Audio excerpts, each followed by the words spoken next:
аломатҳои огоҳкунанда. Расми 1.1.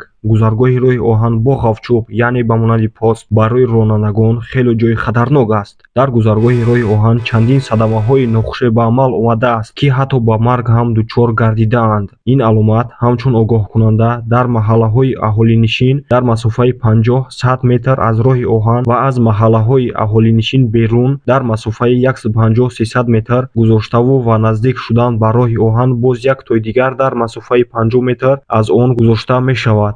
ҳангоми дидани ин аломат ронанда бояд суръати мошинро паст кунад ва ҳангоми расидан ба роҳи оҳан ғафчӯбро аҳамият диҳад. Агар ғафчӯб баста бошад, ҳаракат кардан қатъиян манъ аст, лекин агар ғафчӯб кушода бошад, шумо бояд ба тарафи чапу ростатон нигоҳ кардаву боварӣ ҳосил кунед, ки қатора нест. Баъд ҳаракатро идома диҳед. Агар мо беаҳамиятӣ кунем, мумкин ки ғафчӯб ягон ҷояш аз кор монда бошад ва баста нашудааст. Аз пеш қатора омада ба ягон ҳолати нохушед дучор шавем. Барои таъмини дараҷаи баланди бехатарӣ дар роҳи оҳани ғафчӯбдор чароғак яъне светофор ё сигналҳои садоӣ мегузоранд барои огоҳ кардани ронандагон.